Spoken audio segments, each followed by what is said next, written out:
त्यामध्ये आमचा पूर्ण परिवार तिथं असल्यामुळे काही दिवसांपूर्वी इथं येता आलं नाही, पण या परिवाराला भेटणं, सांत्वन करणं हे अतिशय महत्वाचं होतं. कारण हा परिवार पवार परिवाराच्या अतिशय जवळचा आहे. आदरणीय पवार साहेबांचे संबंध फार जवळचे असल्यामुळे आणि पवार साहेब मुख्यमंत्री असताना इथं येणं, राहणं, संवाद साधणं आणि राजकारणामध्ये सुद्धा त्यांचा खूप मोठा रोल होता. त्याच्याच बरोबर एकबोटे साहेब हे सुद्धा काही दिवसांपूर्वी त्या ठिकाणी त्यांचं निधन झालं. त्यांच्या घरी जाऊन त्यांच्या घराचं पण सांत्वन केलं. हे सर्व लोक पवार साहेबांचे अतिशय जवळचे आणि मग त्यांच्या घरामध्ये दुःखद घटना घडल्यानंतर पवार परिवारातला एक व्यक्ती म्हणून तिथं जाऊन त्यांचं सांत्वन करणं, परिवाराचं सांत्वन करणं, भेटणं हे आमच्यासाठी सर्वांसाठी महत्वाचं असल्यामुळे खरं तर मी या ठिकाणी आलेलो आहे. दादा, खरं तर काल जे महिला विधेयकाच्या अनुषंगाने जे डिलिमिटेशनचं पहिलं बिल होतं 3 बिलांपैकी ते काल नामंजूर झालेलं आहे. काय नक्की आपली पहिली प्रतिक्रिया असते? एक तर महिला आरक्षण विधेयक या बाबतीत कालचं कुठलंही बिल त्या ठिकाणी नव्हतं. फक्त चेहरा महिला आरक्षणाचा, राजकीय आरक्षणाचा त्या ठिकाणी केला होता. खरं त्यांना काय करायचं होतं तर डिलिमिटेशन करायचं होतं.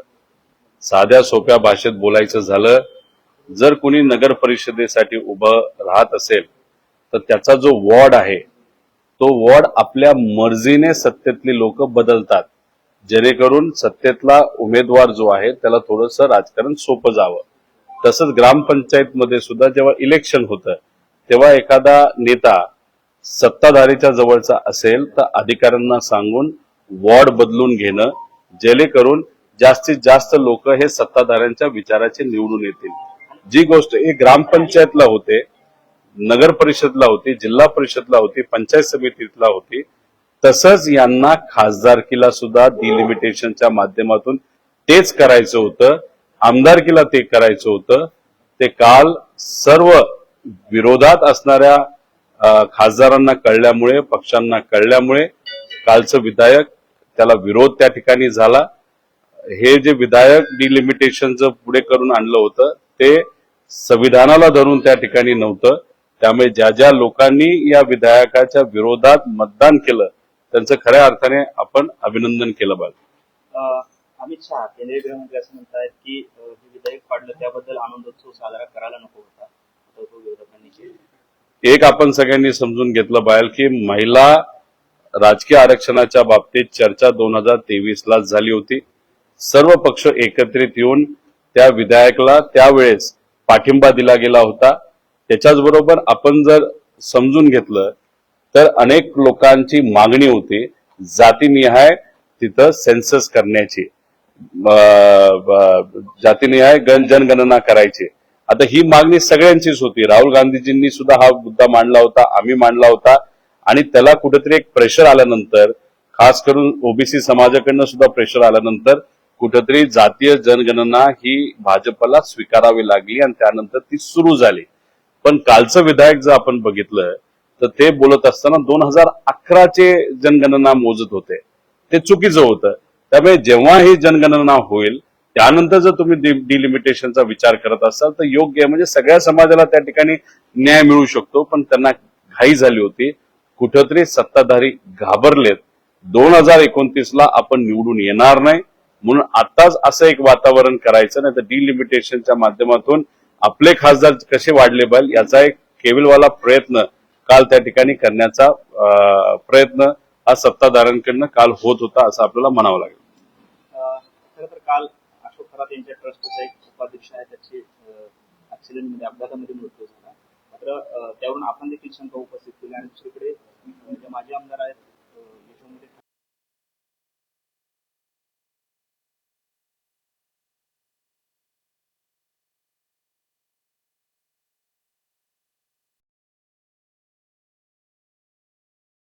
ते असं म्हणतात की खराबला सुद्धा अशाच पद्धतीने संपवलं जाईल एक दिवस, कारण त्याचे धागेदारी थेट सत्ताधाऱ्यांशी जात आहेत. एक तर भोंदू बाबा जे आहेत खरात त्याच्यावर तर कारवाई झालीच पाहिजे. कारण का अनेक महिलांवर त्यांनी खोटं बोलून, फसवून, नाहीतर कुठलं तरी औषध पाजून त्यांच्यावर अत्याचार केलेले आहेत. त्याच्याच बरोबर हवालामध्ये तो माणूस आहे. इतरही काही चुकीच्या व्यवसायामध्ये आहे, त्या व्यक्तीची प्रॉपर्टी आपण बघितली तर गेल्या 10-12 वर्षामध्ये 2,000 कोटी रुपयाची प्रॉपर्टी गोळा केलेली आहे. गरिबाचं साधं काम होत नाही, पण या बोंधूबाबाचं काम तिथं होत होतं. पण या बोंधूबाबाकडे अनेक व्हिडिओ आहेत आणि बऱ्याच नेत्यांची माहिती आहे. याच्यामध्ये काळी जादू जी केली जात होती, त्या काळी जादू करत असताना त्याच्या मागे जो हेतू असतो दुसऱ्याचं वाईट होणं, तो हेतू कोणाचा कुठला होता हे बोंधूबाबाला तिथं माहितीये. व्हिडिओ जे बाहेर आलेत ते सामान्य लोकांचे आले, नेत्यांचे बाहेर आलेले नाहीत. आमचं मत आहे कोणाचंच व्हिडिओ बाहेर येऊ नये. जर सिलेक्टिव्ह व्हिडिओ बाहेर येत असतील त्याच्या मागे कुठेतरी राजकारण, हे जे काही नेते काळी जादू करत होते, बोट कापून रक्त त्या भाऊलीवर टाकत होते, हे सगळे व्हिडिओ कुठे गेले हे का बाहेर येत नाही. आणि या बाबतीतली माहिती शेळकेला त्या ठिकाणी असल्यामुळे आणि चर्चा आणि इन्व्हेस्टिगेशन तपास चालू असताना शेळकेचा मृत्यू होणं हे म्हणजे कुठं ना कुठंतरी शंका घेण्यासारखं आहे. म्हणून आम्ही म्हणालो होतो ऍक्सिडेंट कसा झाला, कशामुळे झाला याचा एक थोडासा अभ्यास नाही इन्व्हेस्टिगेशन झालं पाहिजे. आणि शेळकेंच्या माध्यमातून पैसा हा वळवला जात होता आणि पैसा हा काही छोटा पैसा नव्हता, खूप मोठा होता. आणि दादांचा ऍक्सिडेंट जो 28 जानेवारीला झाला त्याच्या आदल्या दिवशी, त्या दिवशी आणि दुसऱ्या दिवशी पैशाची खूप मोठी उलाढाल ही खराताच्या अकाउंटला त्या ठिकाणी झाली होती. त्यामुळे इन्व्हेस्टिगेशन करत असताना जर कोणाचा मृत्यू होत असेल साहजिकच आपण शंका घेणार. आणि जवळच्या व्यक्तीचा जर मृत्यू झाला असेल तर साहजिकच कुणीही असं म्हणेल की उद्या जाऊन खराताला मारलं जाऊ शकतं, सुसाईड झालं असं सांगितलं जाऊ शकतं. नाहीतर सरळ सरळ जसं मुंबईमध्ये एन्काउंटर केला होता एका व्यक्तीचा ज्याला खूप माहित होतं, तसं खरातचं पण एन्काउंटर होऊ शकतं अशी भीती आम्हाला सगळ्यांना वाटते. खासदार प्रणिती शिंदेनी पण अशी शंका व्यक्त केली आहे, तुम्ही देखील करताय काय घडत असते कशाचं नाही, ती भीती वाटते ना. तुमच्याकडे जे काय पुरावा असतील ती SIT कडे द्या. बावनकुळे साहेबांना म्हणायचं अजितदादांच्या बाबतीतले सगळे पुरावे आम्ही दिले, तुम्ही त्या पुराव्याचं काय केलं असंच वाटायला लागलं ना तुम्हाला. तो तपास अजितदादांच्या ऍक्सिडेंट बद्दलचा करायचा नाही. VSR नावाची जी कंपनी आहे त्याला आतापर्यंत अजितदादांच्या ऍक्सिडेंट नंतर 100 कोटी रुपये तुम्ही त्यांना फंडिंग करता, नाही तर पैसे सरकारच्या तिजोरीतून तिथं देता. दादांच्या तपासाच्या बाबतीत तुम्हीच काय करे ना, तिथं आम्ही सगळे पुरावे दिले आणि या बाबतीत तुम्ही म्हणता आमच्याकडे काय पुरावे असेल तर तुम्ही द्या. हे दुटप्पी भूमिका या सगळ्या लोकांची. तुम्ही काल बघा की काल दक्षिणातले सर्वे, आता हा विषय वेगळा विषय आहे, दक्षिणचे जे सर्व राज्य होते ते एकत्रित येऊन आपण सुद्धा त्यांना सपोर्ट केला, काँग्रेसनी सपोर्ट केला आणि एकत्रित डिलिमिटेशनच्या विरोधात त्यांनी त्या ठिकाणी लढा उभा केला आणि विजयी झाला. पण TDP हा जो पक्ष आहे, जो आंध्राचा पक्ष आहे, म्हणजे तो येतो दक्षिण भागामध्ये, तसं तिथं असणाऱ्या लोकांचं खूप मोठं नुकसान या डिलिमिटेशनमुळे आणि हे जे काही खासदारची संख्या वाढणार होती त्यामुळे होणार होतं. पण कुठेतरी भाजपला त्यांनी सहकार्य केलं, राज्याच्या विरोधात जाऊन भाजपला त्यांनी त्या ठिकाणी सहकार्य केलं.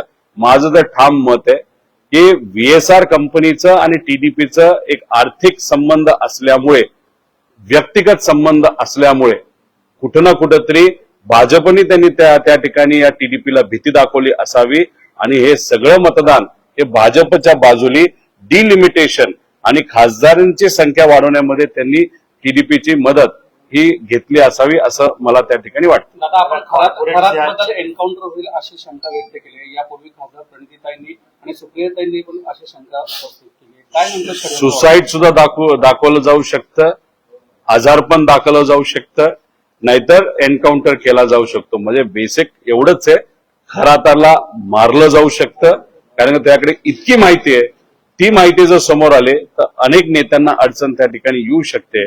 तुम्ही बघा राजकारण कशा पद्धतीचं असतं. नाशिकमध्ये एक प्रकरण झालं होतं, हनी ट्रॅप प्रकरण. 70 व्हिडिओ होते, चर्चा खूप झाली, पण त्या व्हिडिओचं झालं काय?